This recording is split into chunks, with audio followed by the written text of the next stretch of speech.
So how unusual is this kind of crime, a racist attack on someone who's white? Well, the BBC's home editor, Mark Easton, is here.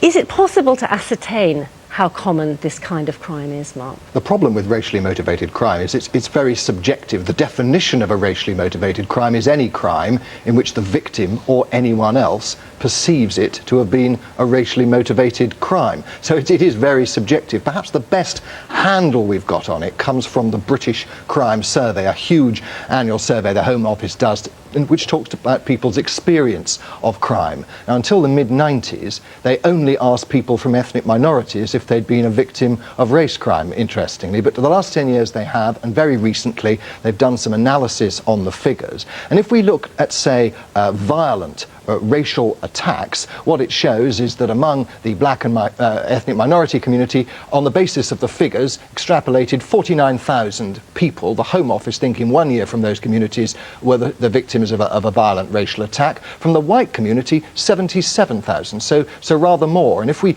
dive down into the data and look at those people who say they were wounded in the attack, among black and ethnic minorities, 4,000, among the white community, 20,000. That's 5 times as many. So it is, there are tens of thousands of people who believe that they are victims of a racial attack in the white community. But then there are far more white people in the population as a whole. Oh, exactly, and that's why we have to be so careful with these numbers, because 90% of the population is white. Actually, the risk of being a victim of racial crime is higher for those people in black and minority ethnic groups. But we do have to be careful. The figures are very subjective. Just look at this. This comes from the same analysis. This is on car theft. If we look at how the figures work out, 500 people, black people, believed that their car theft was racially motivated. It rises to over 3,000 among Asians. Now, I think that gives you some idea of the subjective nature of the kind of numbers we're looking at. But if you're right, and these numbers are so subjective, do the statistics actually tell us anything at all?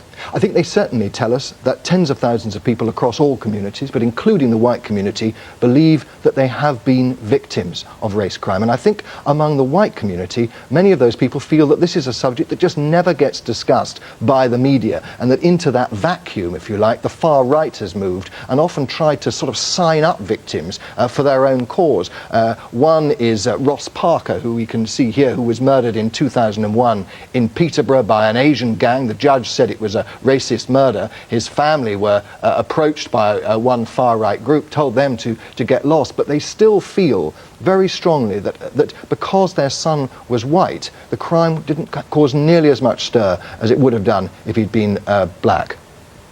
Because we're whites, English, we didn't get the coverage what it should have done.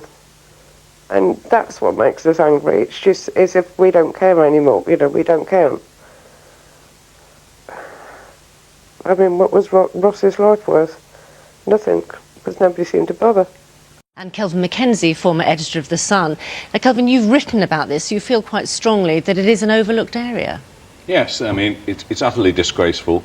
Doesn't matter with television, BBC, ITV, Channel 4, doesn't matter who it is. National newspapers, including my own, The Sun, had not covered, by the way, no radio national bulletins, none of them have covered that disgraceful crime in Glasgow. None of them.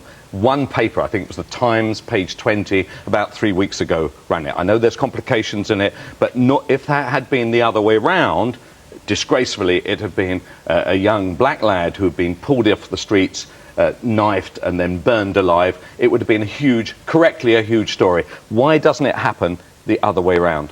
But I do know that those crime stats involving the number of white people who claimed they were wounded and the number of black people would actually correlate to the 10% and 90%. So the numbers are the numbers, but there is no doubt that if you believe you're a victim of an ethnic minority and you're white, there is nowhere to go.